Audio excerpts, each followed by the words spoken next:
All right. Yeah. What is up, everybody? I haven't done a live stream in quite some time, so I thought I would because I've got the time and I have no idea what to talk about lately as far as content goes. So on the channel, I haven't done a lot of content over the course of the last like 2 weeks because I'm like, I don't even know what to talk about. And I thought last week's episode, even though it was like there was some good and some bad, the good was like, you know, storyline advancing type of stuff. So normally I get an episode like that. I'm like, hey, I can come up with some content. But frankly, I just haven't been able to. And as I said, I had the time. I usually only work 4 days a week. I work Monday through Thursday. But on Fridays, I'm either asked to work or I do military days. So I haven't actually had a Friday off in a really long time. And then someone asked to work for me Monday that needed a shift. So I said, "Hey, let's roll." So I've got 4 days here to kind of, hopefully get some content going. But I really can't come up with anything. So I said, haven't done a live stream in quite some time. Um, haven't had a chance to interact with some of you guys. So I thought, why not? Why not just see what flows? You know, um, I don't have a particular topic in mind. Just you know, just chat with you guys a little bit. Got Eric Isaac in the chat, Jana, Beer Me Jesus. It's a great screen name. Um, but yeah, as I said, this past episode that we got, um, advanced storylines, but it was like half good, half bad. So I'm looking forward to what happens tonight with the episode. It always kind of seems like there's a formula where after they come off a pay per view, the episodes are a little, I don't know, they're just like kind of doing shit, and we don't see a lot progress. But right now we're actually seeing some things progress earlier on than usual. So I'm looking forward to seeing what they do tonight. Uh, got a question here. How would you feel if they did Moose versus Hendry at Slammiversary? So that's what they probably need to do. I think they're doing Matt Hardy versus Moose at the I call every Impact Plus show Against All Odds. Is that what it is? I never know what it is, man. Whatever the next fucking TNA show is, I believe is Matt Hardy. They haven't done anything on screen to justify Matt Hardy getting a title shot. He hasn't won any matches. He was just part of the winning team on Team Impact the other day, or Team TNA, whatever, or whatever they called them, the All Stars. I think they call them the All Stars. So, this is what they should do. I was reading something today that I think the plan was Josh Alexander versus Moose on Impact Plus, and Matt Hardy versus Moose at Slammiversary. I think that's what the plan was, but instead, I believe they're doing Matt Hardy uh, now, and then Slammiversary kind of up in the air. It should be Joe Hendry. I think you have to kind of capitalize over that buzz that he's got going on right now, and it's very organic buzz. So you got to take if someone's gonna ring the fucking doorbell. Every delivery that I have, I write specifically, do not ring the doorbell. Because sometimes I'm podcasting, and if my dogs are inside, they go crazy. But these motherfuckers, every time. I will get to that delivery later. But I think capitalizing on Hendry's popularity is probably the way to go. I don't know that I would put the title on him. I mean, it would be cool, but Moose really deserves a nice reign. Um, Years and years ago, Sammy Callahan had a lot of buzz when he hit Eddie Edwards with the bat, and he still never got a title. So I don't think that TNA necessarily is going to put belts on people that have organic growth, unfortunately, unless they come from WWE. So I think that is the match to do. That is the match to do. And at Bound for Glory, I kind of think you got to go Santana and Moose, and possibly do a title change there. Brian Harry, love the channel. You're a true fan that points out the bad and good. Keep up the keep it up, utmost negative one. So yeah, there's a lot of people that don't, as a podcaster, don't like me, and that's fine because we don't like everyone we come across in life. And I know that I've probably pointed out the bad more than good more often, but I don't know. I just cannot help it within me to see some details that probably the average fan doesn't. And I try, as I've tried to say, I try to take myself out of the mark mindset and be more of a. I try to take the role of a casual fan watching the show. So in that case, you're going to probably see more of the bad. There's some podcasters like just enjoy the show, just enjoy what you watch. You just point out the good. But for me, the good is boring, you know. But I also want you guys to put value when I say something is good. These podcasters who everything is good, everything is great. That's boring to me, and it's not true. So I try to do my best with that. He also says did not really enjoy the last two episodes. This week's is an improvement. If nothing else, we got Marty Bell. So let me talk Marty Bell real quick, and I'll reiterate it when I review the show. She lives in Cincinnati, so I see people on social media saying, "Oh, maybe she's signed." Remember, I know her a little bit, so I talked to her 2 months ago, and she was telling me she lives in Cincinnati now because her boyfriend wrestles for Exodus Pro. I think he might do OVW also, but he wrestles for Exodus Pro, EC3's promotion out there in Ohio. So she lives there, and you know that sometimes when TNA goes to certain cities, they're like, "Hey, who?" They find some kind of local talent to come on and do a match. So because of her ties to TNA in the past, people start getting excited. Oh, maybe Marty Bell's back. Um, when I spoke to her and Allison Kay, I hear my dogs wanting in. I'm sorry. I'm gonna text my son here. Give me one sec. I'm sorry. I'm sorry. I'm sorry. I was saying when I spoke to Marty Bell and Allison Kay, I asked if they were going to do any impact dates, and they generally didn't sound like they were. Um, so I don't think that they the fuck is my son's number? Okay, give me a sec. I'm sorry. I can't talk and text at the same time.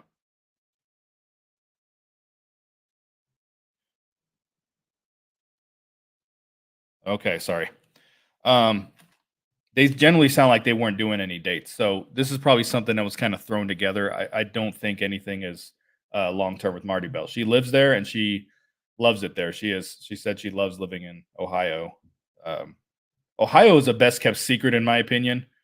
It gets a rap as like the worst place in the world to live, but I've been there a few times. I like Ohio. Hey yo, DoorDash, right? No, no DoorDash. I hate ordering DoorDash. Actually, I only do it out of complete necessity because it's so expensive. No, it's their meal prep meals. That's what got delivered. Joe Hendry gets big reactions, push him. You got to, you have to. It's very organic, and organic growth is and organic popularity is very, very hard to achieve. And you got to strike while the iron's hot. And I think the issue that we see, and it's not TNA's fault, but they're a taped show, so it's kind of difficult to act in the moment. Like AEW could change from week to week, make a change based on what's going on around them. Um, like you see a dude like Max Caster who raps on the way to the ring. He talks about current events. He talks about stuff that happened that day, and that's just what you have with live television. And because TNA is obviously not, it's going to be a little bit of a challenge. But I do hope that right now they're making changes on the fly the best that they possibly can. Matt Hardy being a match it against all odds. Joe Hendry needs built up wins. I hope they don't fumble and strike while the iron's hot. We just both said while the iron's hot. Okay, yeah. So I was pretty sure Matt Hardy, and I thought it was against all odds. As I said, I'm so bad about knowing the names of the TNA Plus shows when they're coming up. I'm like, I don't know if it's Sacrifice, No Surrender, Against All Odds. I'm so bad at that. So it is Against All Odds. Um, and we're gonna talk Matt Hardy here for a second. I'm worried that Matt Hardy's run is going to be closer to. Remember when EC3 came back at Slammiversary and we were really excited about it? It was a complete watered down fucking.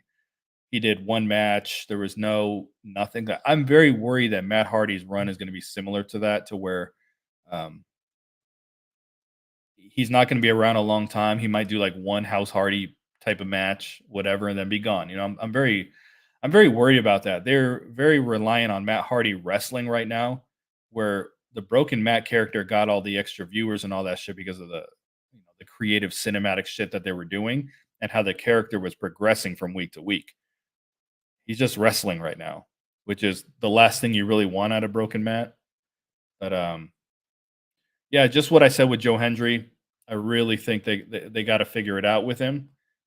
I don't think they'll put the title on him because I don't know. I don't think they know how to put on a character like that. That's very to put it on someone who's kind of a comedy wrestler. He can go obviously, and he looks great, but it's pretty difficult to put on a wrestler like that. So we'll see. We'll see if that's what they do. They better do Speedball versus Ali at Slammiversary. If they do, I think Speedball will go over. It's in his hometown. So I had said that I thought Jake something was going to win the title from him. I don't think that anymore because they're clearly going a heel route.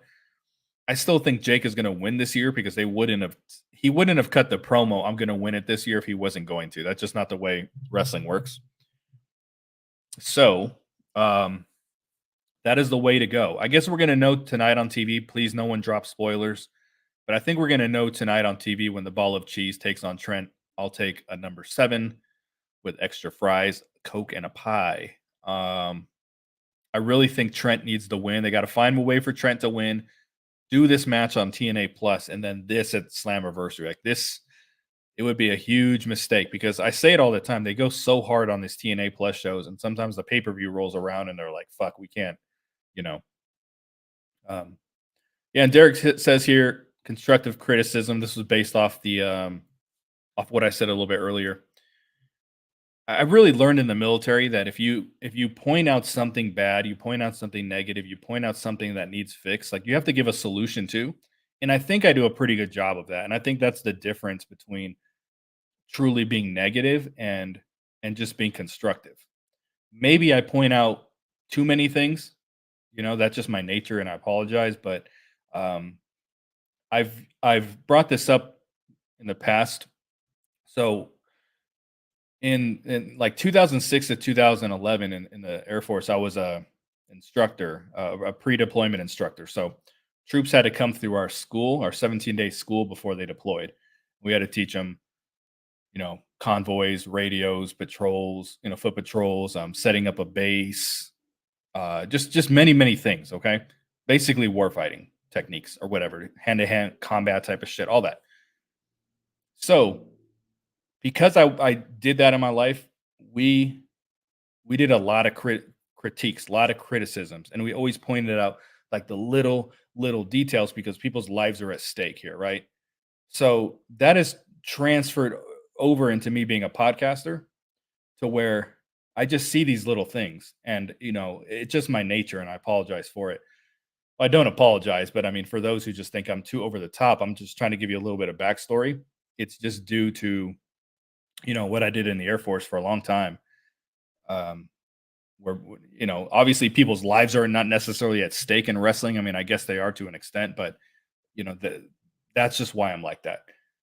But that is one thing I always try to keep with me that I learned in my career is that if you're going to point something out, like point out the solution also. And I think I do a pretty decent job of that. The jock freak. I like that you point out some negative things, especially when it comes to production, because I'm someone who really doesn't catch those production mistakes. And again, maybe I'm like over the top with it, but I do have the background in I mean, obviously in graphics. You see me do graphics on the channel, and a little bit of video editing. I do have a background in it, and that's why I see those things, and that's why I know they're fixable because they.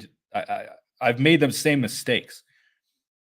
Um, and that's another thing I've said a lot too is that when I bet there's people in this chat right now that have got like a graphic program on their phone and they mess with it for the first time.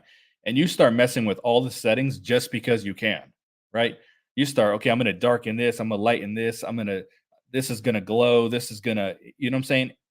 And the end result looks like crap, but you don't know it yet because you're brand new to your eyes are trained to just, oh, this actually looks cool. But you just start messing with settings because you can. And that's what I get from the Impact production, unfortunately. But the last couple episodes have looked like they have stopped, and I hope so. Hello, Impact Lounge crew. We're a one man show now, man. I'm just to be clear, like TW was never fired from the channel. It was I really want to continue to work with TW. We're pretty good friends. I've had many co-hosts over the years, and it always boils down to scheduling, time zones, and since I moved out to Vegas and my time zone is now he's Eastern and now I'm Pacific, it makes things pretty difficult to do. So, um, pretty much any podcaster I worked with now it's now being on this time zone is pretty different, pretty difficult. So I'm still adjusting to this specific time zone myself, but I'm really hoping to get some of these guys back on soon to do some more of these talking TNA podcasts where I kind of get with another podcaster and we just talk about what's going on.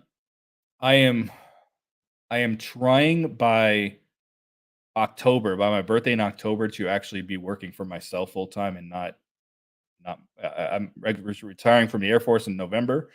I'm hoping to be done with my job around that time too, and I'm trying to open up a lot more time to hopefully like podcast more and just be able to do. I have so many ideas for this channel that I've just never been able to do because of time. Would like if Giselle starts winning matches and they run back her versus Jordan for Slammiversary. I'm starting to think that Giselle might be the one to beat Jordan because I thought it was going to be Ash, but Ash has just not been good. And I say that as someone who's a big fan of hers. I've always been a fan of hers before she showed up here. So I on paper you would think Ash and Jordan would be good because Ash is like really athletic also, but it's just not working, man. And Giselle is good. So they got to find a way to get her going because she has a title run in her. I think we can forget a lot of um, these losses that she's had over the past couple of years if she gets like a real win streak going. Who is Edwards and Myers going to face at Slammiversary? If I had to take a guess, I think it's going to be the Nemeth brothers. I think that would be actually a pretty big money match for them. Because Nick Nemeth for the world title is so TNA. They did it already, but it's so TNA. Oh, we got the WWE guys can wrestle for the title. Like this is different. Him and his much lesser known brother wrestling for lesser titles. It's actually really interesting. So I think because TNA likes to pre-announce all their matches for the tapings. I think there's a match that's like Nick Nemeth and Broken Matt versus those two versus Edwards and Myers. And then I think the Nemeth brothers do have a match together against someone else. I don't remember um, who it is, but I would do that at Slammiversary. I wouldn't do it at Bound for Glory. Usually, I like to, push things out, but I think that would be the best thing. You're so negative. You always talk bad about TNA. I know he's being sarcastic, but I do love this company. That is the part that people don't understand. I have stopped watching AEW. I stopped watching WWE, even though I watch a little bit here and there of both. Um, NWA, who I've said I watch them, I did go like 2 or 3 years out without watching them because they weren't good. Um, if I really didn't think this company was good or the shows were good, I wouldn't do this. I wouldn't watch. No one's forcing me. Yes, I have a little bit of a obligation because I'm a podcaster to continue to watch, but um, you know, if I really fucking hated it, I wouldn't watch. Heard you might do an episode on Eli. So I kind of brought this up in jest. I might do an episode on Drake's GFW reign. Um, it might take a little help of TNA Plus or whatever, but I am actually thinking of, and I know he wasn't the Global Force Wrestling champion, but he had the Global Force belt, um, with the Impact thing on it, which was a mess. But the reason I kind of thought about this was because the TNA is releasing the Eli Drake DVD, which is a huge desperation move. But if they think they can monetize him, like cool. I wish they would have pushed him when they had him, like the way we all wanted them to. But I wouldn't mind going back and looking at his career. I don't know a lot about the Rising stuff because I didn't have Destination America. Because that's when it was their Destination America, right? It's when they were doing all that with him. I just didn't have it, so I don't know a lot about it. But I wouldn't mind going back, looking at his TNA career. Like it would be very interesting in retrospect because the fans knew he could be a star, but the company never gave him that push. You know what I mean? Just like I mean, in a sense, all things relative, WWE is doing the same thing. Like they're not really giving him the necessary push. Um, I do not believe they do that. I'm not sure what that's from.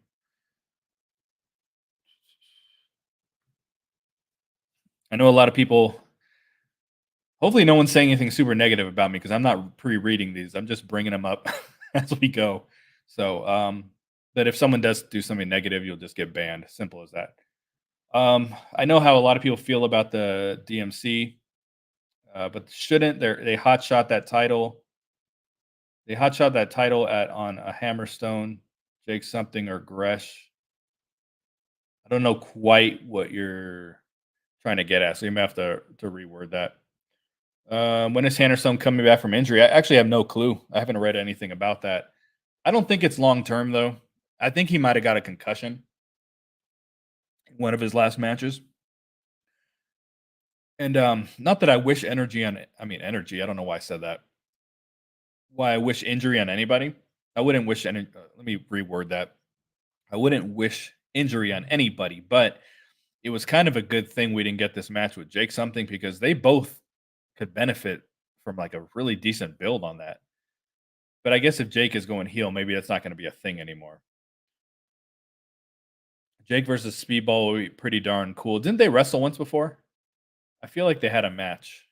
Jake is very good. It's what I've been talking about the last like 3 weeks is just he just comes out in his underwear and he just has this generic theme. Well, people like the theme, but everything is so generic about this dude. So this heel turn or potential heel turn is really needed to get some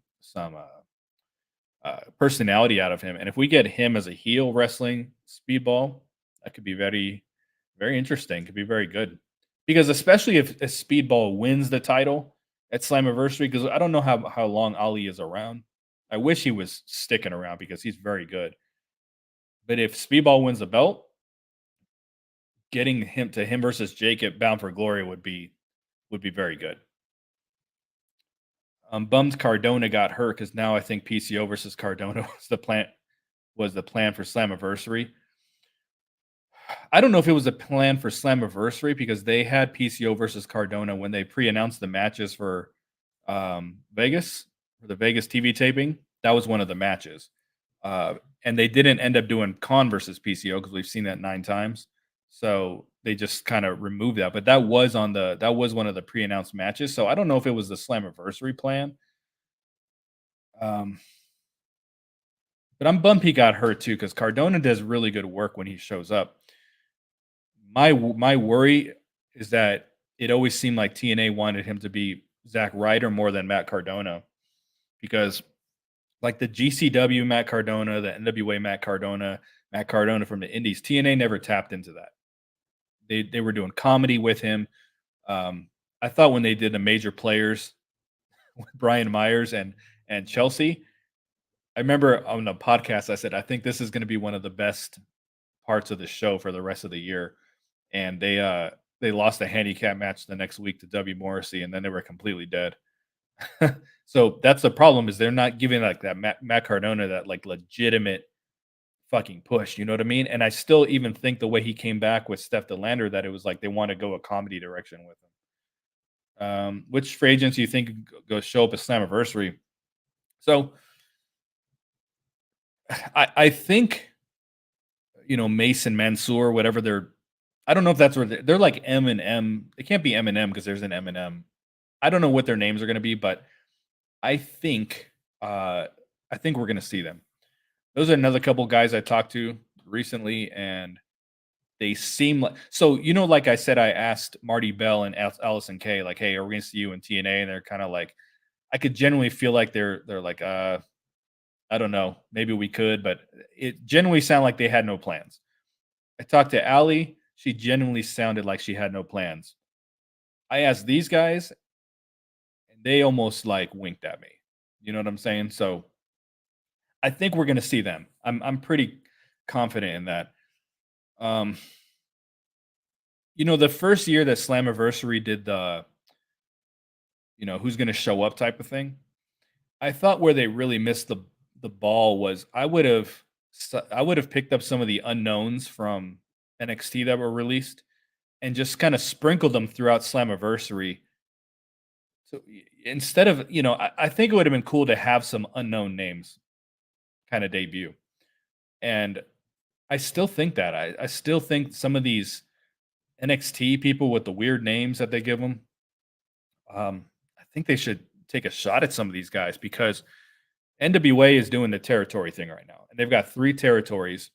So far, everyone they've brought up to the TV show is complete fucking bingo hall trash. Like they haven't actually brought up anybody good, but it's still a good concept that they're getting a good look at indie guys before other companies do. So how does TNA fit into all that? Well, these dudes, as I said, from NXT that are getting released that might have some talent, I would go after them because AEW is not going to. AEW is only signing names at this point, big names. And NWA's kind of got their own system. So it's kind of MLW and TNA fighting over free agents. And I really think taking a chance on some people is the way to go. So I hope that they do that. But aside from that, showing up at Slammiversary, I think that the Jinder Mahal thing is a strong possibility. So because what they've been doing is they debut someone after the main event. So it's got to be someone kind of like main event worthy, which he would be if he came over. Do you think they'll sign Shaza? She seems very enthusiastic about the company online and seems to want to be there. I know Mike Gilbert doesn't like her. I don't think she's that bad actually. So I think she would be a good pickup because she's fairly TV ready.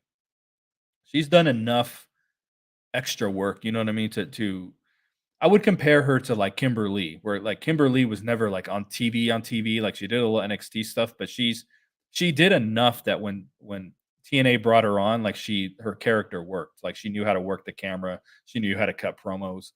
So I think Shaza could be. I think they need to sign knockouts. Like I don't know what the fuck they're doing, and it's starting to genuinely piss me off. I know I repeat myself a lot, but I've been using the example quite a bit with NWA. Like they sign people all the time. Their roster is huge. It's bigger than TNA's because everyone's on per day deals. So for the most part, there's a couple salaries, but for the most part, it's per day deals. So why not just sign people to beef up your roster if you're only just paying them their fucking indie rate every blue moon? I just don't understand what they're doing, and it actually bothers me quite a bit. I hope this heel turn for Jake gives him more character instead of being a jacked up muscle guy. That's what I've been saying over the last few weeks. He just walks around without his shirt off, yelling loud noises, and I don't think it works. There's got to be more to him. There's got to be. Everything is just so bland about the dude, but it's not bland like. Let's use Josh Alexander for an example. Jake has more personality than Josh. Like Josh is not someone that you're looking at and you're like, oh man, I wish they would let him out of his shell. I think what we see is what we get. But with Jake, it almost feels like, hey, there's that next level that you can go with him, and we're not getting there. There's been no progression in this guy since he ever since he broke off from being cousin Jake. He's the same character still to this day. Like you cannot say that there's any progression in that guy's character. So let's hope. I'm actually excited about a heel turn for him. You think Nick Nemeth will go to the tag division with his brother? What's your opinion on Ryan? So yeah, I said that earlier. I think they're going to put a title on Nick Nemeth. I'm telling you right now, they did not bring him on to not put a belt on him. So I actually think they'll beat the system. The opinion on Ryan, I don't think Ryan. That's another one, another Mike Gilbert favorite. I know he doesn't like him. I don't mind Ryan. I think he's a I think Impact TNA, God, I don't know if I ever get used to that, should sign these kind of guys.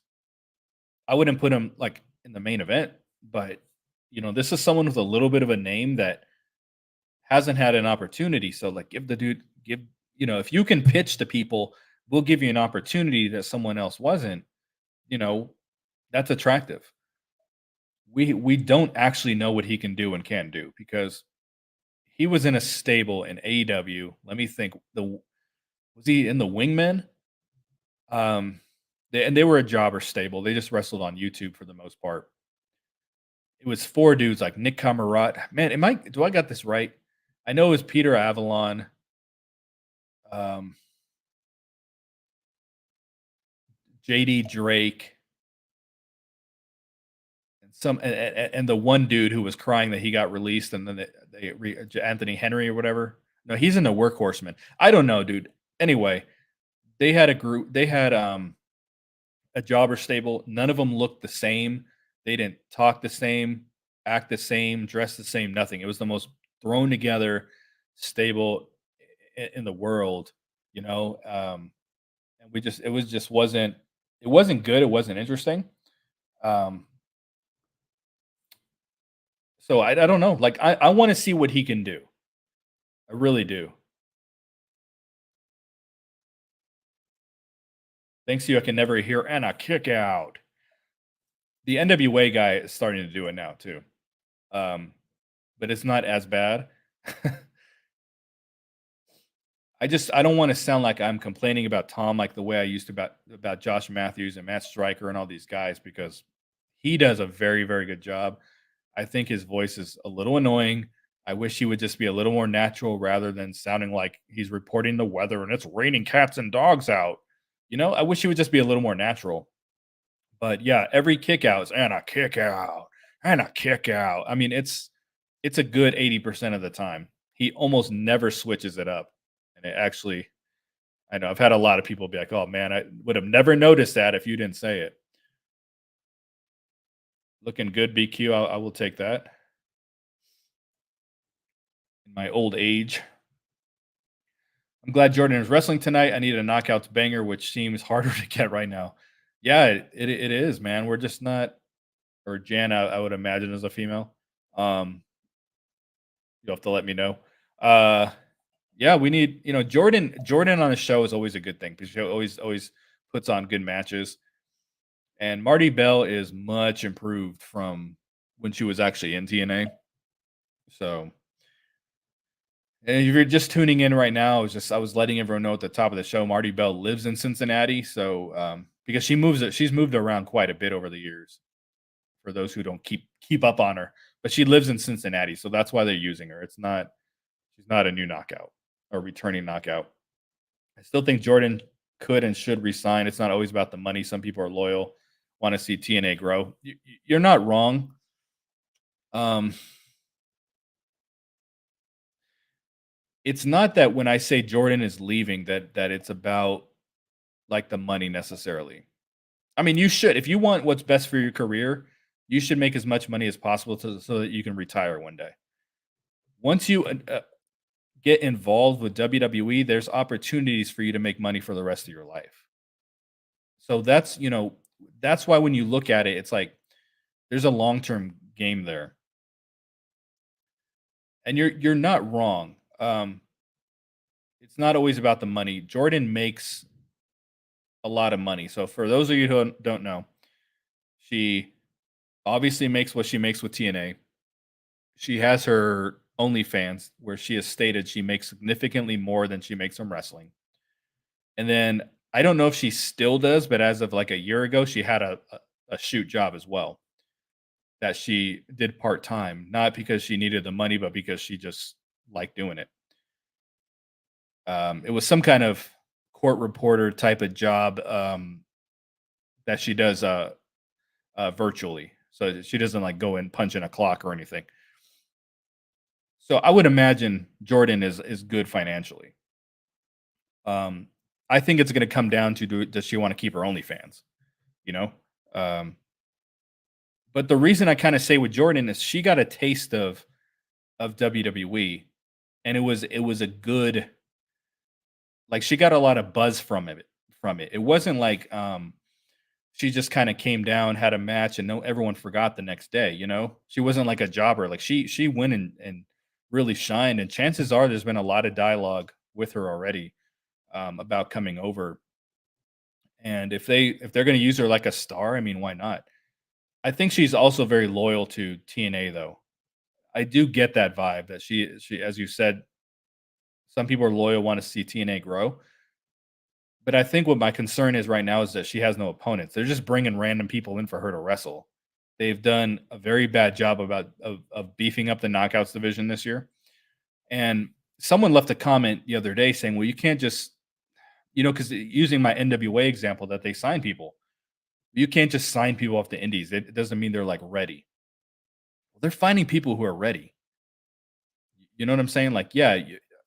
Well, look, they're bringing in girls on Explosion who are TV ready, and they're not keeping them. Maybe they are offering him a deal. Maybe they don't want to be there, but there are women out there TV ready. The number one place you go right now for TV ready people is Mission Pro with what the hell's her name? Um, my God, the AEW Mexican wrestler. She did a match against Diana in TNA. Oh my God, Thunder Rosa. Oh my God, wow. The company she runs out there, that is the number one place you fucking you pluck women from, and there's TV ready freaking people there. But it is out there. So yeah, and I know Derek and I kind of got over. We got in a little argument on YouTube, but um, he kind of accused me of having a crystal ball or not having one. I don't want to speak on something like it's fact, and I think that probably bothered him and bothered some others that talked on it like it was fact that Jordan is leaving. My gut tells me she's leaving because there's just no one for her to wrestle, and she really got a taste of the big stage, and they're now looking at her. So and yeah, it's not about the money, but it kind of is too for most people. I know we like to think that a lot of the time, but I've left jobs over $2 an hour. You know what I'm saying? Like somewhere that I was happy, and I'm like, oh well, you're gonna pay me a little more, I'm out. Like um, but yeah, it's not impossible that she would resign and stay there. I don't think she will though. I'm not a fan of Ash being in the title picture. They should bring back Tennille and team them up. I 100% agree with you. I think they, I think Tennille was doing really good work towards the end, and again, she left for WWE, but I guess it's a little different for the Tennilles of the world, the W Morrisseys of the world, the Chelsea Greens, like people who were there and really want to go back. I know W Morrissey went to AW, not WWE, but I mean it's still a bigger company. So um, Ash would probably go back tomorrow too, which is the crazy thing. But I would actually like to see her with Tennille, but because of the Ash by Elegance character, I think it is better as a solo act. But she might benefit more from being in a tag team. Do you think Joe Hendry will hold the gold by the end of the year with this latest popularity push? So what I was saying at the top of the show is that he's going to. Let me greet my son here real quick. Hello. No hello back. There's a wave. Okay. Um, I think they have to capitalize on the popularity, but I use the example that once upon a time, Sammy Callahan was very popular, and they never put a belt on him. I mean, they eventually did, but it was just to put it on Tessa. But before that, they just featured him heavily. So I wonder if that's the route TNA will go. I don't watch AAA, but I kind of am under the impression that the popular wrestlers are not the champions there. That's kind of what I've been in the understanding. Um, it's very popular. I mean, popular. It's very possible he's not going to be the champion, but could be very heavily featured. I don't know if they know how to put out a title on a guy like that. You know, I think they got to find a way to like the act that he currently has. He's got to keep that up, but also he has to be more serious. They have to find a right balance if he's going to be the champion. I think he talks on the mic a little too much. Like it becomes very predictable before every single match. He's going to get on and talk, and I don't. I think they have to be very careful with the character. Find out what works, but you have to update it as well if you're going to put the belt on him. If you just want to heavily feature him in the way he is right now, I probably wouldn't put the belt on him. How do you feel about the coming solo pushes of Rosemary? That's a good question. When she returns, Havoc now that the KO division needs help outside of Grace. So I use the terminology a lot, break glass in case of emergency. That's what they did here with Rosemary. And that is what Rosemary has been for the last several years, but in the form of decay, in the form of death dolls. We need someone to we need a transitional tag team champion. Send out Decay, you know? But this is the first time they're doing it with Rosemary in a long time. They have done it once before where they kind of broke her off for a little bit just to give her a title shot that she ultimately lost. Um, but this was very necessary, and it looks like they're going back to the darker character, which is the better use of her and what really got her over. And I if they push an angle of her and Jordan, I think people would be very interested in that. I don't think anyone is even thinking that was a possibility before because she's been a tag team wrestler for so long that we're just sitting there. When I was answering Derek's question earlier and I was saying there's no one for her to wrestle, Rosemary was never even like a thought.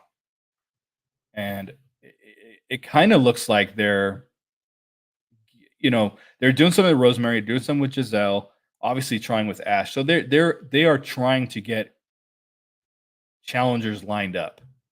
Even though I still think the overall knockouts division's in a very bad place, I don't think they've done a good job with it. There is an effort there to try to get some people, and the Rosemary one might be the most interesting. I just hope that I think where they would really mess up is if they go to Bound for Glory and they're saying, okay, we're gonna do a three-way of Jordan, Rosemary, and Giselle. Like that is why the knockouts division falls apart, is because they try to do these multi-person matches, which hasn't been such a big deal with the singles, but the tag team, I pointed it out last year. When they had the most number of teams they ever had well, at least not ever, but in a while, put them all in the match together, and then you run out of challengers. I think they have to be very careful with that this time. With Ash, have Ash have her own program. Rosemary, Giselle, like do not Oh, imagine a Slammiversary if they decided it's a four-way between them, like, you're just gonna push Jordan out the door at that point. Like, if you want her to resign, you have to get some longevity in her title run and build people up. But I'm very, very excited about the Rosemary stuff because I think they're tapping into what worked for her, you know? You think Explosion should be used an extension of Impact? Maybe it's a canon thing? I think Explosion could be utilized way better to draw more attention when it drops on YouTube weekly. They tried with Before the Impact a couple times. Where like, hey, here's what happened earlier on the show. If you remember, they had the Iron Man match that bled over into the show, and maybe they just don't think that works. Um, when they started off Explosion this year, they had 2 matches on it. So I said, okay, they're taking it a little more serious, and then they cut down to 1 match, and they're making it about silly interviews, old matches, and that kind of told me, okay, we don't care about Explosion anymore. So hypothetically, it's a great idea, but no company aside from WWE has ever effectively done a second show. I mean, you in it maybe in a short term, yes, like Rampage was hot for a little bit, and now it's a joke. Collision was hot for a bit, it's a joke. Even SmackDown for many years was seen as very inferior to Monday Night Raw. No one's ever really effectively done a second show type of thing. So hypothetically, yes, but it's kind of hard to pull off. Which do you think is the best TNA World Title? To me, it's a version before the current one, the one Moose brought back. Yeah, I think so. I like the current title, but if I were in charge, which I'm not, I would have done um, the same design. Not the same design, but the same shape of the belt, like the same size, but then just update the look of it. That's what I thought they were gonna do, to be honest with you. Appreciate your channel. Glad I could make a live one day. Had a long day. Sorry to hear that. I hope that us talking some TNA here gets your gets your mind off whatever whatever is consuming your mind today. How self-aware is TNA management about how poor their knockouts division is? So currently, I don't really know. That's probably a question I can ask. But I know last time that it was in a very bad position. I and I talked to one of my guys over there. They said, "Hey, help is on the way." Um, and then I think it ended up being like Killer Kelly. It was well, Killer Kelly came later than she was supposed to, but it's supposed to be Killer Kelly and whoever, maybe Masha. I'm trying to think around that time frame who showed up, and they did have some new girls. Um, yeah, I want to say kind of when they had Kimberly and all that. My point is they were aware at one point, and yes, son, I'm live, just so you know. You need me to open it? Yes. Okay. You're welcome. They were aware of it once upon a time, is my point. Um, so I would imagine that they are. I think someone said that Gail Kim got online and said, "Hey, help is on the way," but it's crazy because it's just not happening.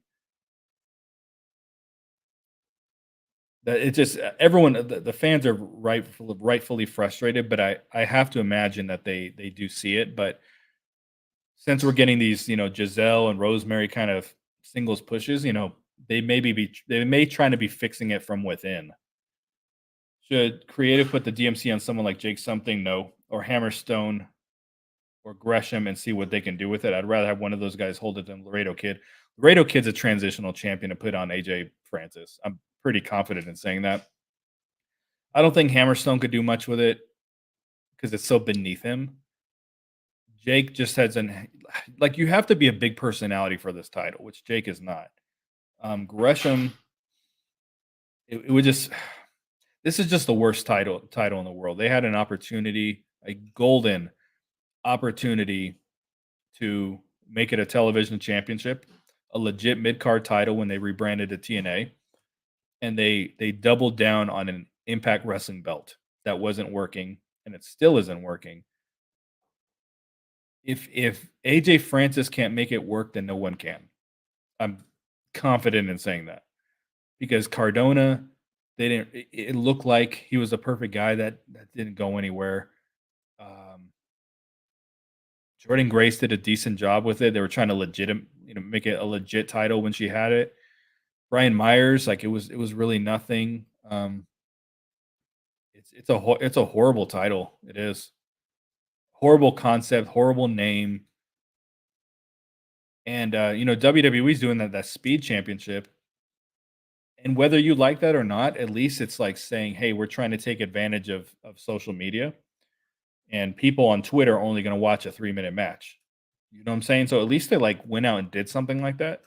Like TNA just gave it a bad name and then had a couple dot combat matches. And aside from that, it's just a what is it? A pre-show belt? Is that why it's digital media?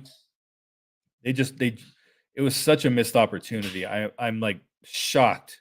That was in the TNA rebrand. I thought that was their biggest misstep was not going for a TV championship that they could have made legitimate.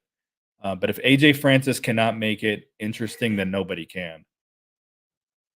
I like Tom Hannafin. He's a little too robotic at times, far better than Josh Matthews. Yeah, that's what I didn't like about uh, D'Lo Brown. I thought he was really robotic. Matt Stryker, a little robotic. Matt Stryker was going through the motions. Um, I prefer Josh Matthews' voice. But I prefer Tom Hannafin's content and what he has to say and what he brings to the table. Um, when I was reviewing this past episode, and the referee was choking on the ink, I said the ref was fake selling, and Tom Hannafin was showing fake concern. And the reason I say that is because if he would have just dropped his voice for a little bit and sounded like he was actually talking to someone on the headset, like, "Hey, can we get a doctor right here? Okay, sorry about that. Let's get back to the action." But instead, he's like, "Oh my god, what? The referee is choking." Like it's so fucking over the top, and that's why it comes off very, very fake. But um, as I said earlier, I wish he would stop with reporting the weather voice and just kind of be a little more natural. But he's been really, really good for them. So I really don't want to complain about him too much.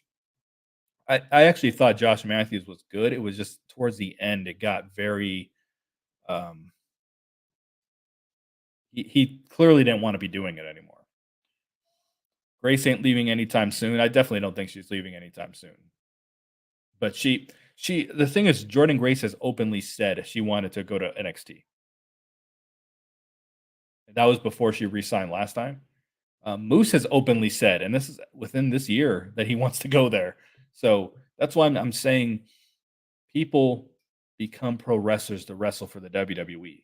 That's what you have to keep in the back of your mind sometimes.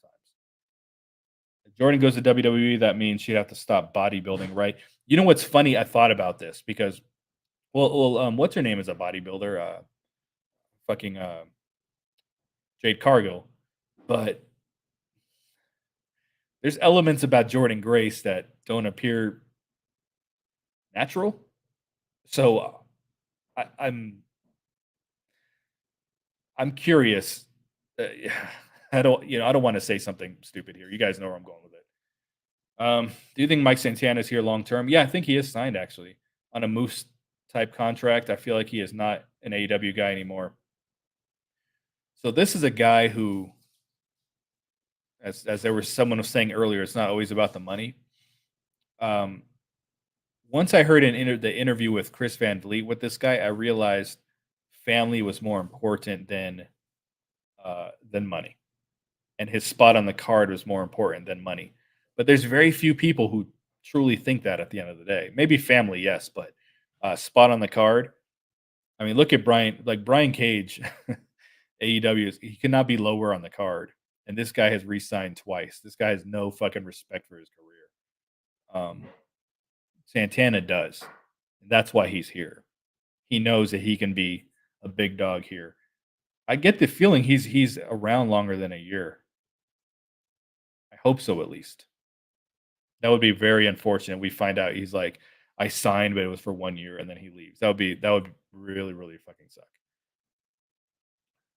WWE been wanting Grace for years. It's just going to be an interesting story when that contract time comes up. It's going to be very interesting. She may want to stay with her husband, but I've said that before, and that hasn't been the case. Like Chelsea Green didn't stick around on the Indies to wrestle with her husband. Deanna Purrazzo didn't stick around to wrestle with her husband. Like that's what I'm saying. They're at the end of the day, most people are going to do what makes sense for them financially. I agree about Mission Pro Wrestling. They're impressive females that came from there, including Kylan. So Kylan King was there. I think the Killer Bees, who are the is that their name? I always get it confused. King Bees. I think well, I know they're the NWA Tag Team Champions. I came from there. I mean, they came from there. I believe. I'm pretty sure. They got a girl by the name of Genocide that did some NWA stuff. Um, there's talent there. There's talent, and she prepares them for being on television and for, um, she walks. I guess they have like a program where they kind of walk through other ways to monetize their career, whether they want it to be OnlyFans or they want it to be Twitch or whatever. You know what I mean? I think they they're almost like an NXT in a sense for the women. I'm not trying to argue. I just don't like people. I just don't like Jordan leaving for the glitz and glam of WWE for more money. Yeah, I mean, none of us want that, because the thing is, it more often than not doesn't work out. Every wrestler thinks they're the next big thing for WWE, and then they're just at the bottom of the card like everyone else is. It would have to tweak Henry's presentation a little bit and show us he can be serious when need be. Yeah, that's kind of what I was. That's what I was getting at. They have to find a way to, how do you make what he does now work, but then also make him a main eventer. Jordan's obviously a big star for TNA, but we need more big stars, preferably homegrown. And that's why I said that I think taking a shot on some of these people released from NXT is the way to go, because they'll sign long term. You know what I mean? And they've gone through the WWE training, and you know why not? Why not? But this formula of bringing in people in short term, I get the business strategy from their perspective. The fans don't like it. That's the problem. They think they're trying to go for quick results, quick bumps in the ratings, which really haven't happened. But they're kind of going for those quick results and to freshen up the program, which is also important, but the fans just don't like it. They want to know that they're going to be around for a while. Like sometimes people ask me, "Who's your favorite wrestler in TNA?" Like I have to like, okay, well I gotta remove a third of the name so far because they're not going to be here in 6 months. Fans just don't like that. Ali the Bunny is rumored to come back. I haven't heard that. I just know I asked her personally, and she didn't did not sound like that was in the cards for her. But she also could have been lying, but it didn't sound like it was in the cards for her. I would like Moose to defend a world title in a King of the Mountain match. I think that would be fun. King of the Mountain, dude. I actually think the King of the Mountain concept is good. It's just they never did a good job of explaining it. You know what I mean? It always came off like more of a shit show. I believe Grace and Rosemary never faced one on one. I think you might be 100, 101% on that. I really think if this Rosemary character really goes, they start trying to tap into the Pop TV decay Rosemary. I think the fans might forget how bad the division is because it was that interesting at the time. BQ was left for Jordan Grace to do. Oh, what's left for her to do in TNA? At this point, nothing. So it's up to the company to find things for her to do, to find people for her to have effective programs with. Not where they're going to go wrong is if they're just like, hey, we're doing the Jordan Grace dream match fucking tour, and they're bringing in random people from Japan and whatever. I think that's where they're going to go wrong. That's what they're doing right now. They're just bringing people in to wrestle her, and that's where I think we're going to have a big problem. I think as long as they can find effective stories for her, there's a chance she can stay. I wouldn't be surprised if she didn't go the Tessa Blanchard route and start wrestling the guys too, like permanently. Happy birthday to Bray Wyatt, RIP. I did not know that it was his birthday. You know, for the longest time when Bray Wyatt was on WWE TV, I didn't know that he was Husky Harris, because I've often explained that at that point I've never been a big dirt sheet guy. It's a little different now because I'm a podcaster and I talk to so many people, but I don't open a single dirt sheet or wrestling website ever. I don't know anything behind the scenes. So I actually had no clue that he was Husky Harris for the longest time. Grace Steel doesn't expire till 2026. The wrestler people should be worried about is Speedball.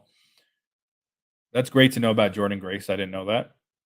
That's that's in their best interest to have her locked down that long. The one they should worry about is Speedball. Yeah, Speedball. I think a good possibility he's gone, but he's going to be in a much lower spot on the card anywhere else. That is a problem. There's some wrestlers who just don't have, like, to go back to what we were saying earlier, money is not everything. I think what's more important than money is spot on a card.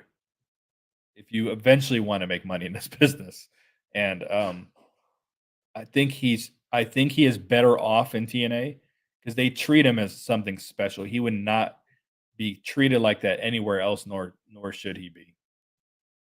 Explosion is very skippable, or explosion, yeah, explosion. Um, it is. Do you think TNA pushes WWE stars better than current TNA stars? I mean, TNA doesn't push Sheldon Jean, Jack Price, Jackson Stone, Aiden Prince, Shira. So yeah, obviously, someone comes with a little bit of a WWE name, and they're all about that person, you know.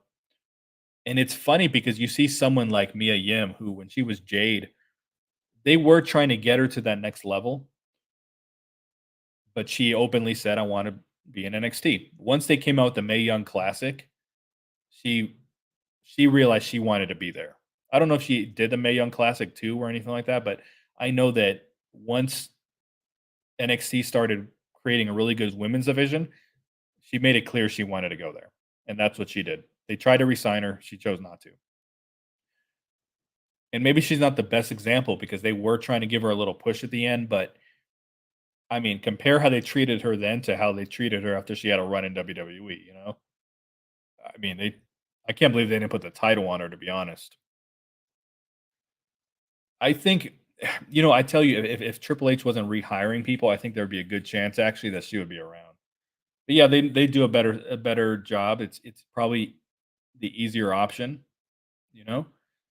I thought so. A glaring example of this is when the Good Brothers debuted, and they had a debut match against Reno Scum.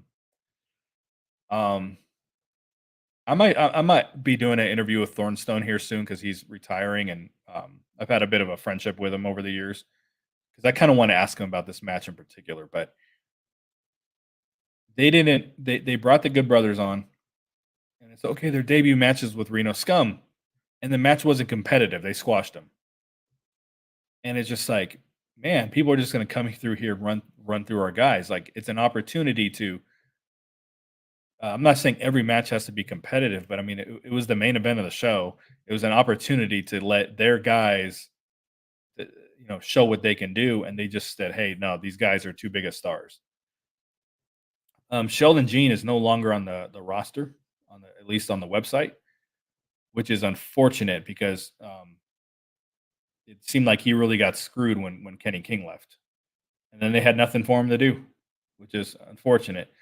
Jack Price, who I think has the best theme song in the company, he had a very good match with Aiden Prince on a pre-show a couple months ago.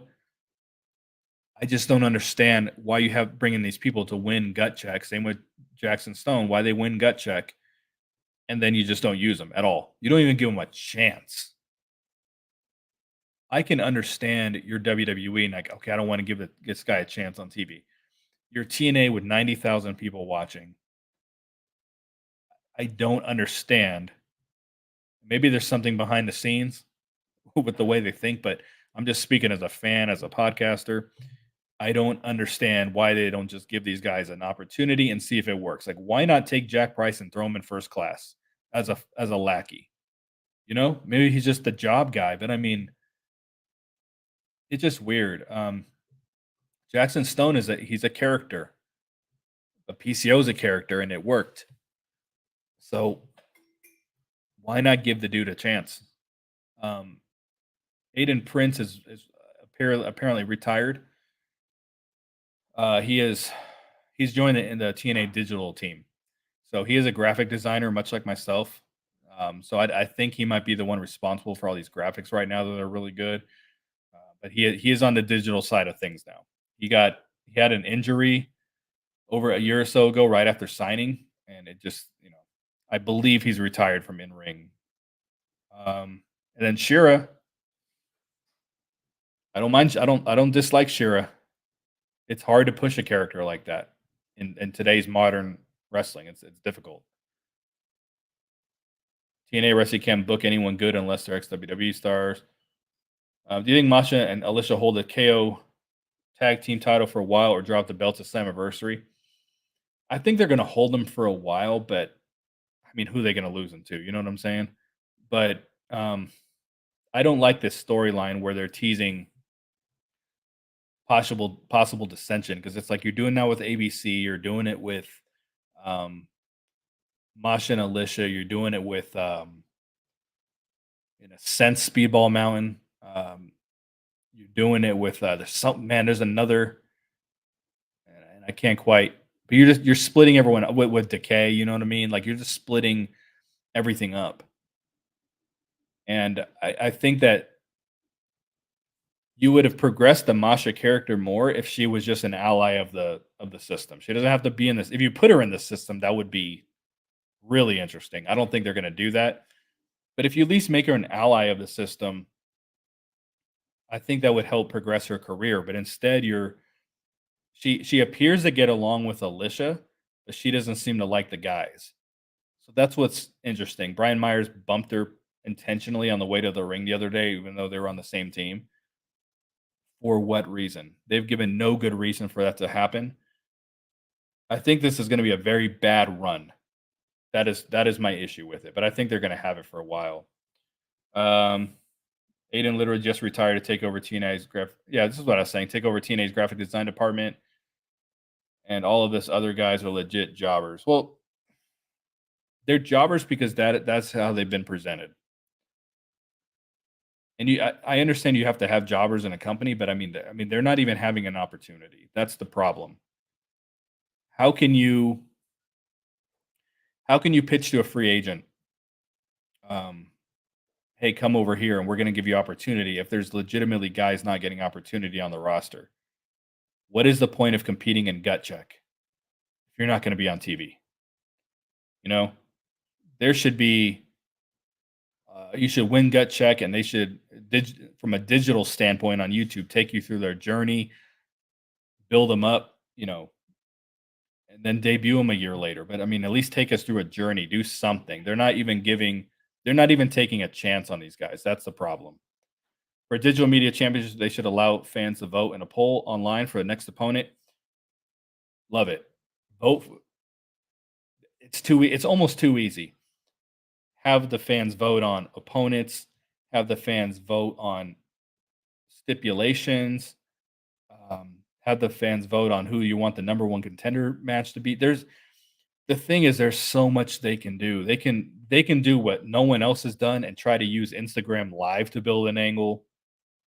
They already missed their opportunity to have Twitter exclusive matches. You can do Facebook exclusive matches. Uh, that it's like whoever has the title of champion, they can like over push their social media on TV, saying every time they're on screen, make sure to follow it. Boom, boom, boom. Here's their TikTok. Here's their Instagram. Like, you know what I mean? There's just so much that they can do with it, and they're just not. That's why I hate this title so much. TNA should do Jordan Grace versus Rosemary Slammiversary for undisputed TNA wrestling. Oh, yeah. I don't like that whole title. Rosemary's from Canada and deserves the opportunity and spot more than anyone else. I'm not. I don't disagree with that. That actually could very much work. Um,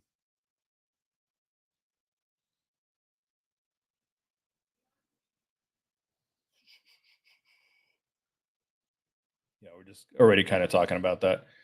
Also, I forget how effective Trent number. Oh, I didn't. Now I see who this is. Um, let's not forget we. You hit me with this joke on Facebook today. Let's not forget how ineffective Trent $7. Number 7 should be with a large Diet Coke and extra ranch cups. Um, interesting signing. You know what I'm saying? Like they signed the dude, but like no one's more committed to being out of shape than him. You know, and then I'd never heard him talk before until I said this on my review that when he talked when him and Mike Bailey were talking, it sounded like if you were at a audition, like a casting call, and they're just throwing stuff at you and like, okay, let's hear your best British accent. You're like, "Hoyo, hoyo, hoyo." Oh my god, I sounded like racist Japanese, whatever I did. I can't think of a sentence in my head. But like his voice it almost doesn't sound real. But that's the Speedball Mountain group is good for him. It is good for him. If you start putting him solo, I don't know. TNA should be big as AEW right now. Why aren't they? They don't have the TV rights deal. They don't have the goodwill within uh, the wrestling community. Unfortunately, they don't have good relationships with enough influencers in the wrestling space that make a difference. You know, all these guys and albeit much more successful than me, but the podcasters like Sala Monster, JD from NY, those type of dudes. Um, and they're more about making money on YouTube. I think that's like their full time jobs. They don't cover TNA because there's no clicks in that. There's no revenue in that. You know, um, I certainly don't do this for the ad revenue. Fortunately, it's been pretty decent to me, but I definitely don't do it for that. These guys don't cover TNA. There's not a they have no desire to no, and that at the end of the day is telling their listeners this isn't a show worth watching. Um, they're probably not ever fully going to get over the dark times. That's just the realistic part of it. But I think part of the problem is too is that they're still like I say this all the time, but they're still very reliant on those libraries on the library. Um, you know, they're still like promoting the dark times is what I'm saying, and that's where there's an issue. I'm gonna pull up their YouTube here real quick because we're gonna kind of go over some of their content. I don't screen share much here, so hopefully I can pull this off. Um, give me 1 second. All right, where are we?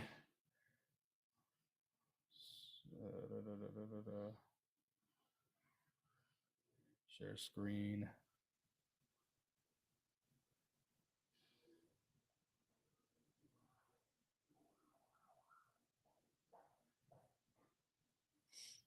All right, so if you look here,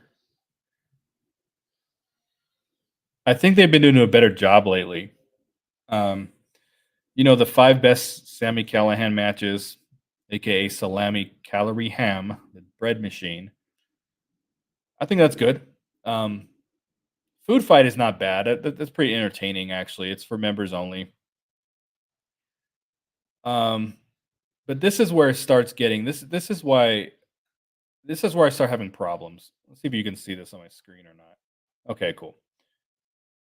So I know it looks smaller to you guys here, but this Will Osprey and Matt Hardy versus Eli Drake and James Storm. Like this is they're fishing for clicks at this point, and this is not necessarily good times in TNA. I mean, I did think the Pop TV stuff was pretty good, but um, and I think this was in the UK, but I mean, Will Osprey is not treated as anything serious here. He's skinny. He looks like a kid, and they're just trying to get clicks for Eli Drake and Will Osprey here. Um, and that's just where I have issues where I don't think they have a strategy that's like, hey, follow what we're doing right now.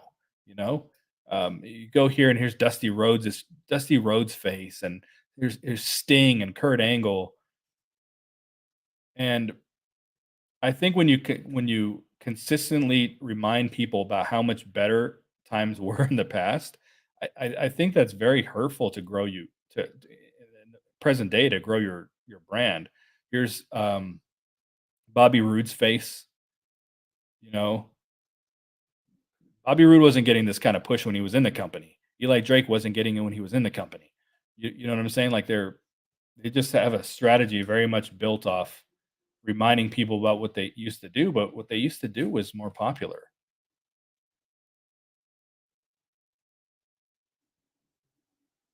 That I don't they're just not gonna get there because there's just not a strategy for to to grow this current crop. There just isn't. Um, yeah, so number 7 is Trent. I'll take a number 7. Um, oh man, great question, John. Do you think TNA would ever hire Succubus? So even though I think this is a horrible name for a female wrestler, this to me is such a blue chipper. This girl, um, she has very popular social media accounts. She's built her own brand from scratch, but she I've always talked about leverage YouTube, leverage Facebook, leverage this and this. Do present wrestling different than everyone else. That's what I've like always asked for TNA to do. And that is like her strategy. She just presents things differently than other people. She posts videos about her training, but she adds a lot of humor to it too. It's very interactive. And I think it's her Instagram that's like really blown up as far as like followers and stuff. She's an interesting character, but I think she's a real blue chipper. Like she shows you her move set on social media, says, "What should I call this move?" And she's trying to do stuff that other people aren't doing in the ring. And then just from a social media standpoint, like she's built her own brand from being a nobody. Um, and man, it's one of those people like I think you get in on early because I don't think she's like on the radar of the AEWs and all that right now. But someone like this who's building a cult following as a indie legend. You know what I'm saying? Like I go for people like that. Why is TNA giving big pushes to 50-year-olds like PCO, Rhino, Matt Hardy over young talent like Jack Price? Okay, so we talked about those guys, but like I've said, I don't mind PCO. It's just the way they use him that just bothers me. I'm actually glad he's doing this comedy angle with Steph Delander because now he can stop being a surprise opponent for everybody. You know, every time the lights go out, I mean, there was 3 times from me being there in the tapings this year that the lights go out, everyone in the arena thinks it's a debut, it's a surprise, and it's PCO. Then we got Rhino. Rhino's a producer now. I think they should leave him there. I mean, he's built like an iPhone. He's built like a fire hydrant. You know, he just is not impressive on TV. He's impressive in person. Let me say, it doesn't. He's a big dude. He's short, but he's like a looks like he can kill you. You know, but I just think it's a one note song that's done. AO is referring, I mean, responding to why they are big as at AEW, and it's money, investment, money, investment, resources. Aiden Prince retired. Yes. When I think Killer Kelly comes back, man, I missed a big opportunity to ask her this in person last month. I really dropped the ball on that. I don't know if she is injured. I don't know if she is. I know she's doing that like freaking sea level horror flick. Um, I don't know if that's what's keeping her off TV. I have no idea. I hope she comes back though. Should CNA bring back Angelina Love? Her husband fought her. The Hex, Marty Bell, Sienna, ODB, Silesia, Sparks, Brandy Lauren. Okay, so Angelina Love, I do think they should bring back. I think you as much as I want to say don't bring back the past, it works okay with the knockouts because the knockouts you bring back Angelina Love, it's tying back to like the really good days of the knockouts, you know? But I also think she's good. Um, her husband, Fodder, I hate his name, but yeah, Fodder, he's pretty good. He's almost a modern day Sandman. I don't know, much better looking, but um, kind of a Jimmy Havoc esque kind of, you know. I think he carries a kendo stick around. Like he he was pretty good in NWA, so he could work in TNA very well. Then the Hex, 100%, 100%. You bring back the Hex, but it's just not happening. ODB, no, they've been there, done that. They brought her back so many times. Salasia Sparks, yes. Brandy Loren, selfishly because she's hot, I'll say yes, but she's a horrible wrestler. When do you think First Class will win a TNA Tag Team Championships? I think it's going to be in the future. I think they're going to win it at some point, but I think right now the plan is to put the Digital Media Championship on AJ Francis because if they didn't have the system, a team who likely will have the title for a while, then I would say sooner than later. But I think it's going to be the Nemeth brothers are going to win it, and I think First Class will win it off them. They might even hotshot the titles between the Nemeth brothers and the system for a while, and then maybe First Class takes it from them. Shearer should do a lot more than what he is currently. It's a challenge to get a guy like that over. You know, it's a big challenge. Uh, did you know that when First Class wins a TNA Tag Team Championship, that would make Rich Swann a Grand Slam champ? Wow, with that's insane. So he's saying Rich Swann will be a Grand Slam champion if First Class wins the tag team titles. He's a world champion, X Division championship champion, digital media champion. That is insane. And it wouldn't even be a story. That's the crazy thing. They wouldn't even like double down, like, wow, they would probably act like it's not happening. Who do you think faces Moose at Slammiversary? I was saying I think it'll be Joe Hendry. I was saying that at the top of the show. I think the plan was Matt Hardy. I think the plan was Josh Alexander at Against All Odds, Matt Hardy at Slammiversary. That's why Matt Hardy isn't winning matches right now because he wasn't booked to be the number one contender. But they're like kind of keeping the course. So I don't know. I assume Joe Hendry because TNA is at the level of MLW or NWA. They are, unfortunately, the production, unless they. I mean, it is the better lately, but that's one of the things that will always hold them back. Um, you don't. He doesn't hate Trent, but he got me. I got him stuck on the nickname. Access TV is holding them back. Absolutely. Access TV is like an anchor. Billy, thank you for the super chat. That's much appreciated, my friend. So we'll go back to your comment here since you did so. And you're saying TNA is at the level of MLW or NWA. They are. And I think fans need to understand that and realize that's who they're competing with. So these clowns like Cody on Twitter saying, oh, they're gonna get Becky Lynch, they're gonna get Natalia. Like if you're just like you're gonna enjoy the product more when you just realize this is their competition right here, MLW and NWA. They have the potential to be much better than those companies. They have I shouldn't say more resources. Billy Corgan has the most resources, and then Court Bauer is much better at promoting and things of that nature. They all have their strengths, but TNA is the one that they've got the name brand right now that has the potential to be a lot, to be the number three. Absolutely, but they probably are the number three, but this is their competition. It's not AEW, unfortunately. I think they're trying to promote the TNA Plus app. You need all the features included to promote. I don't know exactly what you're trying to say here. I think they have to promote this app a lot harder than they do because what I was saying for a long time was that they don't promote the app on the show. There has never been a single commercial that's like, here's the 99-cent tier. This is what you get. Um, here's the 4.99 tier. This is what you get. So what I've learned in marketing is that you have to convey the value of something. And you have to convey that the value that you give is more than what you pay. So it's like when you buy a box of Rice Krispies and it says value pack, there's an extra 5 bars in here or however they word it. Like they're letting you know you're getting more bang for your buck. That is how you do effective marketing. And they're not doing that with the TNA Plus app. There's no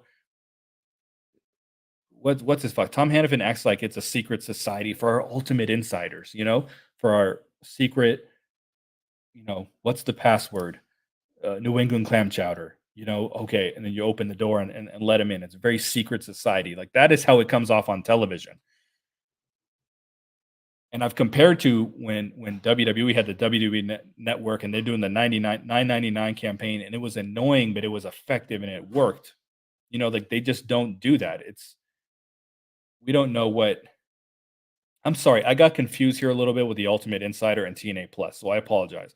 I was talking about the Ultimate Insider. They haven't done anything to promote that, but they haven't done anything to promote TNA Plus. And I think they have a good commercial for it that says whatever their tagline is, which is a good tagline about you got to know where we were to be where we are now, or I don't know what the hell they say, but that is a step up, but it's still not.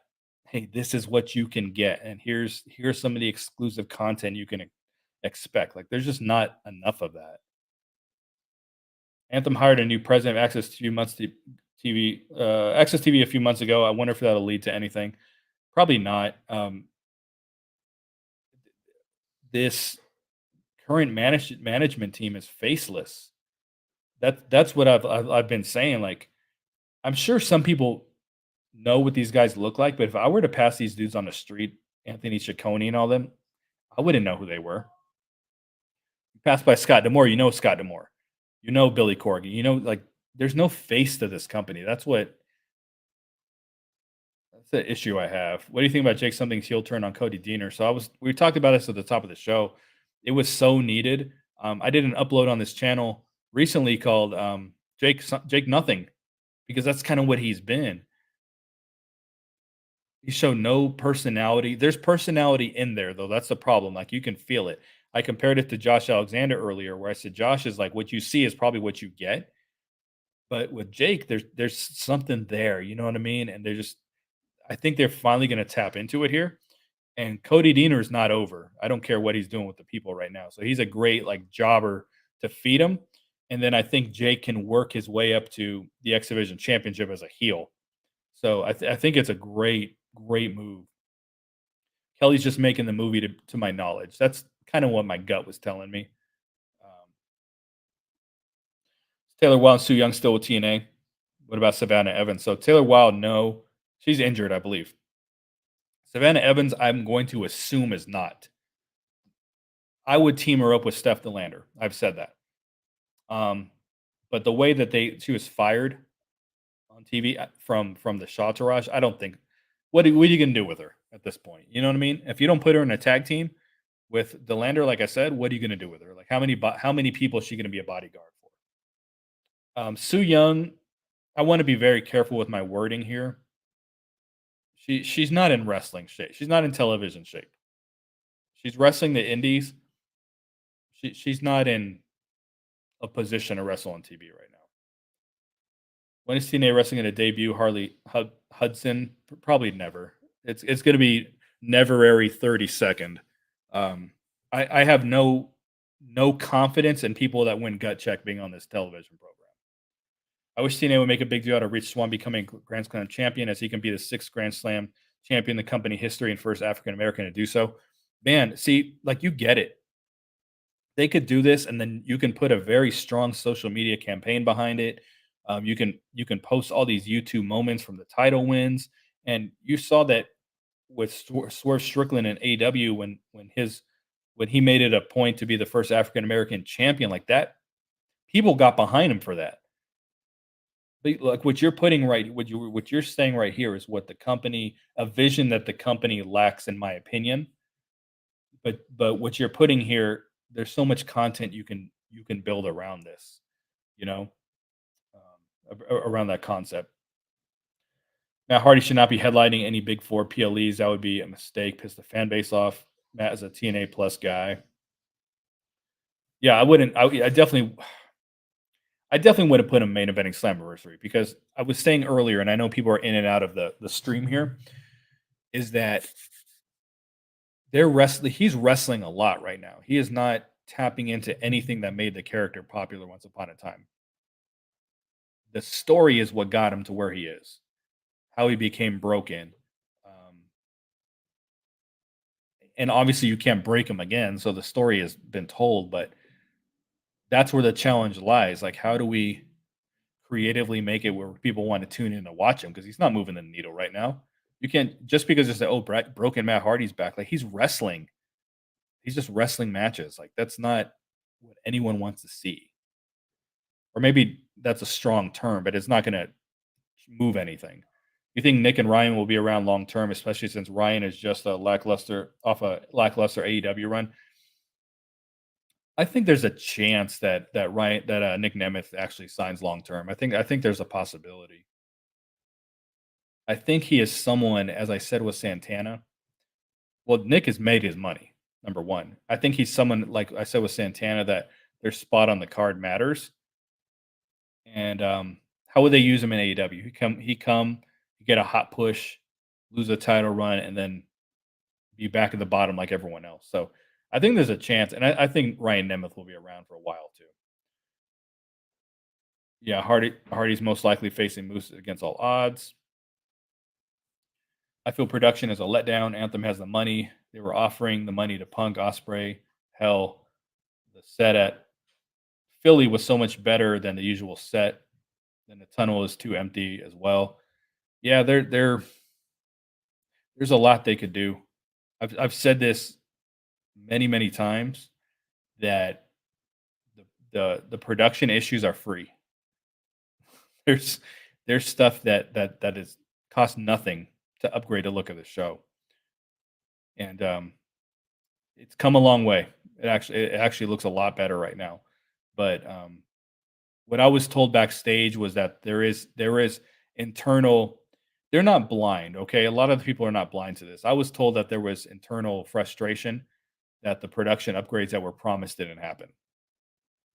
Clearly that was like a Scott Demore thing. So but it's better right now. It's a lot better right now. I mean, just getting rid of "We Own the Night," that song alone almost made me quit podcasting, and I'm not even joking. Should they consider? Oh, I'm sorry. Should they consolidate Ultimate Insiders into TNA Plus and try to juggle two separate streaming platforms? I was thinking about this earlier today. To be honest, what up, Pat? By the way, I was thinking about this today. It's very difficult.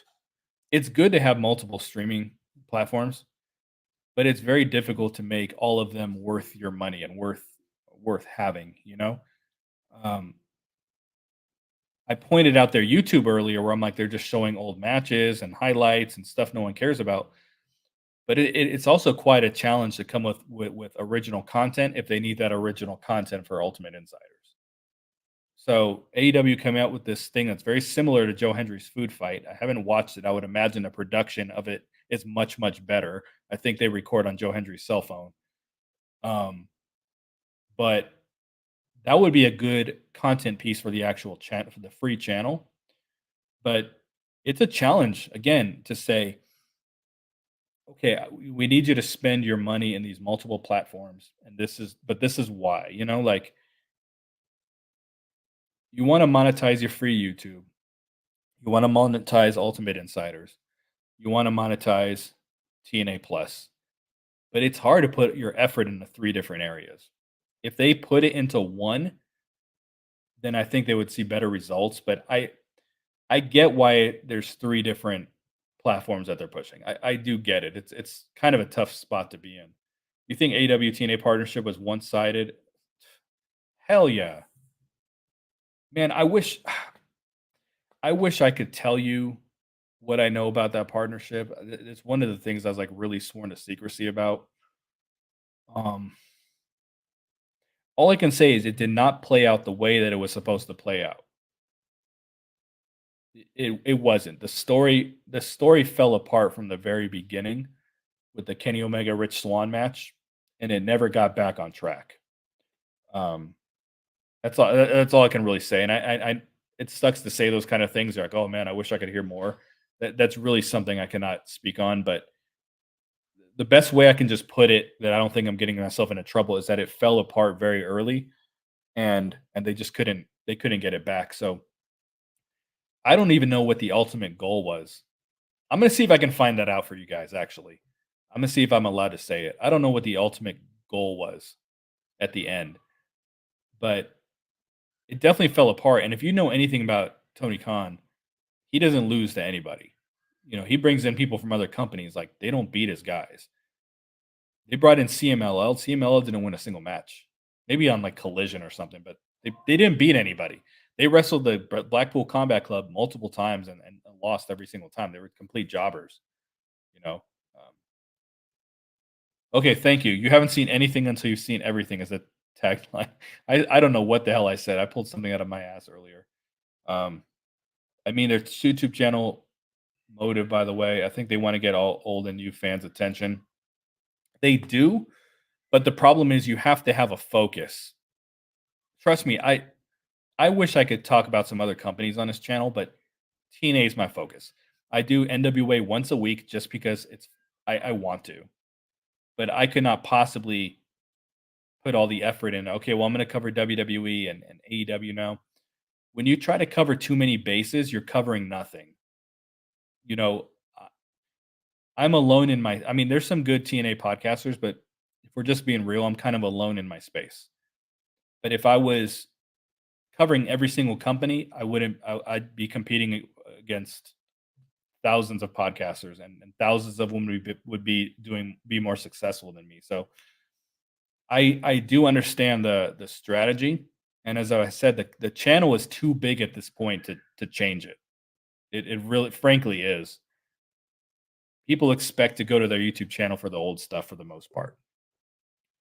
They it would be pretty difficult to change that at this point because their revenue is the library. Um, and at the end of the day, they want revenue. They want to make money. So if that's a strategy they want to use, cool. But if YouTube is not a viable platform to push your current talent, then you got to find one that is, and make that work for you. But I think trying to get the old fans' attention is just not working. I don't think it's gonna. I just don't think that is working. I really don't. What do you want to see happen at Slammiversary?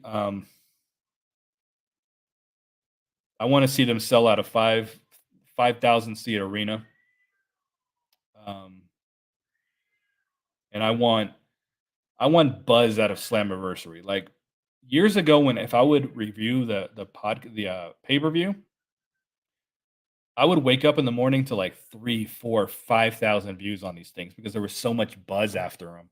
And now, you know what I mean? It's after a week, I have 1,000 views on my reviews. There's such a lack of buzz once the show is over, which is weird because the shows are better now, and they close the shows with big names and things like that. But I just think less and less people care, which is the problem. I want to see them sell at a 5,000 seat arena. Like I've always said, I'm a big WNBA fan, and this year has been so successful. There's multiple sellouts.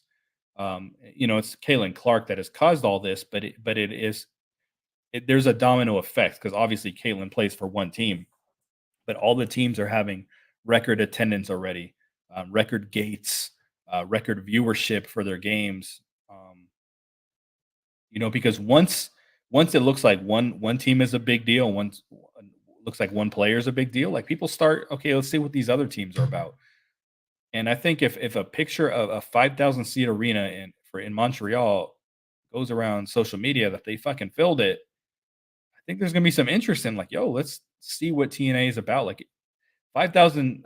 I've been to AEW Rampage, and it was a 5,000 seat arena, and it was full, and it looked like a big stadium wrestling event. I think I really want to see it just sell out, and It just I don't know why there's not more buzz after the shows. It's really weird because I see more social media chatter, but I think there's less interest from the casual viewers of TNA because AEW exists now. I don't like seeing through the tunnel. That is kind of weird. I kind of wish we didn't either. I think Nemeth Brothers may win the TNA Tag Team Champions against all odds. I don't think it'll be there. I don't unless they have a match already. I don't know, but I think Slammiversary they probably would. I hope they don't bring Jeff Hardy back to TNA when he leaves AEW. I can assure you he probably will be back.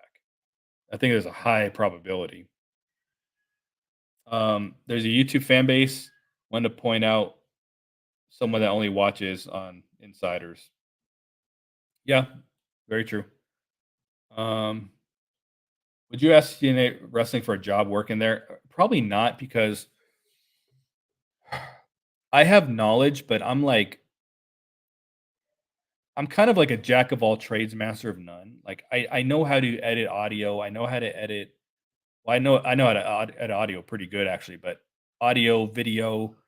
Obviously, I'm a certified graphic designer, but I don't consider myself like an expert in any real area. Like I know I'm a pretty good graphic designer. I'm pretty proud of my thumbnails. I think people can see that I do a pretty good job with them.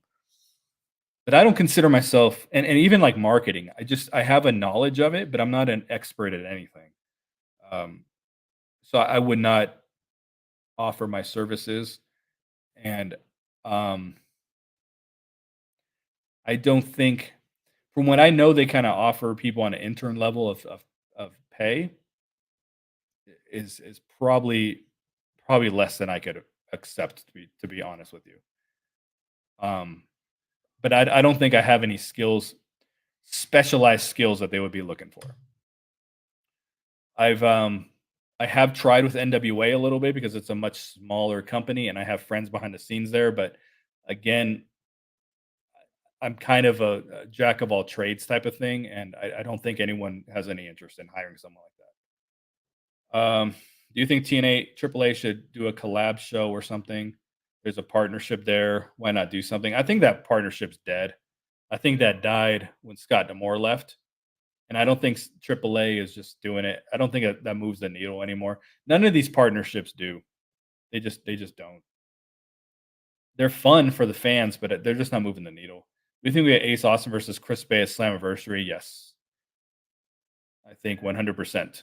I think it's unnecessary because, as I've said, they can chase individual championships, but still be a team. Like the Motor City Machine Guns just did it, so you can't tell me they don't know how to pull off that kind of storyline.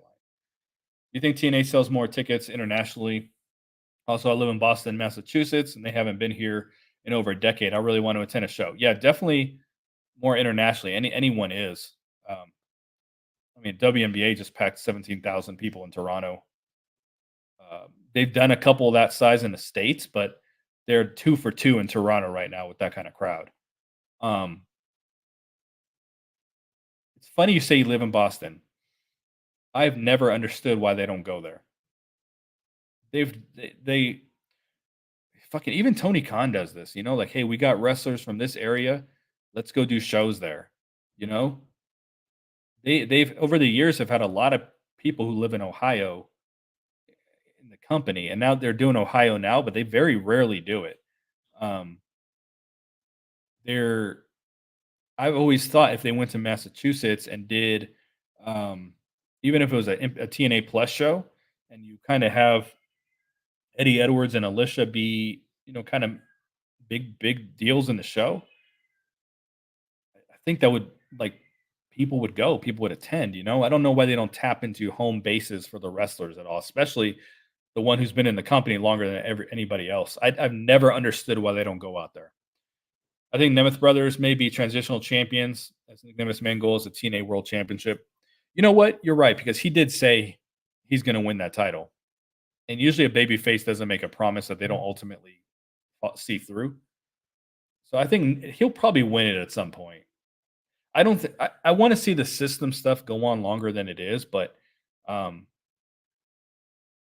I think the company may be starting to see it's not the draw that they had hoped it would be. So I think we're going to start seeing the titles drop here. Wish they stay away from things that brought them a negative light in the past, aka Jeff Hardy. Um, they're just a company who gives people second chances. That's why I really think Tessa Blanchard is going to show up one day. But um, I can understand that though. There's TNA talent in the next AAA Triple Mania. I don't think it's dead. It's just both brands not doing much together lately. I just think it's not special anymore. You remember years ago when they had a tag team match? I think it might have been LAX representing Impact, and then they had Garza Jr. and Laredo Kid representing the Crash, and then they had I don't think it was Pentagon and Phoenix. They had some dudes representing AAA. Like those shits, those were so exciting once upon a time, and it just there's so much been so much crossover now. I don't know if it just does anything. Let's TNA deal with Havoc if Rosemary goes solo. I think they'll feud him, but then Havoc, I don't know what they do at that point. But I don't think now that Sammy's back, the bread machine, I don't think she's going anywhere. I know Deanna and Deanna and Tasha are from New England. New Jersey is not New England. I don't even know how close they are. I don't think they're that close. They're Pats fans. Deanna and Tasha are Pats fans? I know Eddie is. I know Alicia hates sports. I don't even know how he can do that. So we're kind of at the bottom here of the comments. We've been going for a couple hours. I'll hit a couple more here, and then we're going to sign off. First class feels more like a tag team than Rich Swan and Willie Mack. Yeah, and Rich Swan and Willie Mack should have won the titles at some point, and they didn't. But they should have had a run. There was a couple teams that should have had a run. Falaba and TJ Perkins should have had a run. That one was odd to me that they didn't win because they had a moment there for a little bit. So I'm going to end the stream here, folks. It was good talking to you guys. We're going to do this a little bit more. Um, I don't want to get into this whole Jordan Grace stuff again. I think we've talked about her quite a bit on the show. So um, I'll be back to review Impact in a couple days. But I'm going to sign off. Thanks for talking with me, chatting with me, rapping with me, and we'll talk again soon. I'm out. Peace.